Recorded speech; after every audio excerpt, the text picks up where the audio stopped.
هغه سری دلیل په عقیده باندې چې الله تعالی بره ده،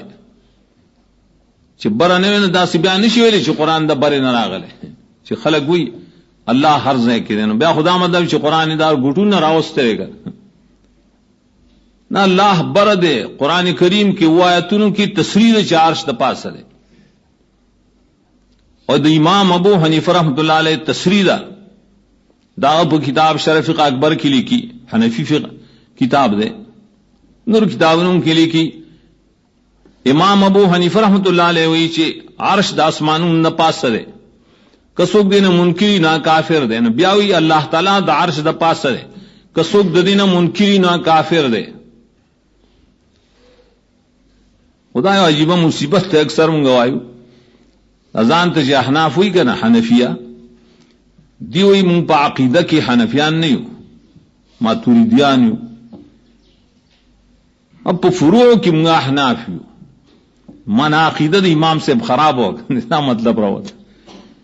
دو مخکار نه راوي خدا دنیا ټول غلی ناس پټ سنوي ورته،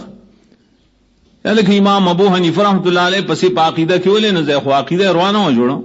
چې عقیده د سړي خرابي نو اعمال پسې وایسه کوي، ادایات ساته دا رښتیا ده. الله کتاب گواه دی امام ابو حنیفه پسې په عقیده کې نه دی، په ماتوریدی پسې دی، ابو منظور ماتوریدی یا اور پسې ابو الحسن اشعری،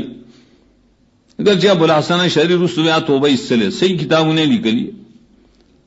و امام ابو حنیفه رحمۃ اللہ علیہ ولی په عقیده کې پرې خو ذکر پدی حنفیو کې اکثر معتزله لکه جساس کشاف وغیرہ، معتزله ذکر امام صاحب نے په عقیدو کې خلاف وکړه، په اعمالو کې فروع کې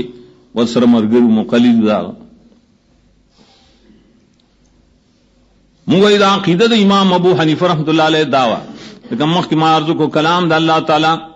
دا لفظیم کلام دے دا اللہ، او کلام دا اللہ مخلوق نہ دے، دا امام ابو حنیفہ رحمۃ اللہ علیہ عقیدہ وانو دا عقیدہ دے چې اللہ دا عرش دا پاس دے، عرش دا اسمانون دا پاس دے، دا دین انکار تے کفر ویلی. ولی دلیلو چې اللہ قرآن دا بر نہ رالے گلے گا، وحی آلے چې دا بر نہ راغلے، دا سشر من الحکمت، دا دا حکمت خبری.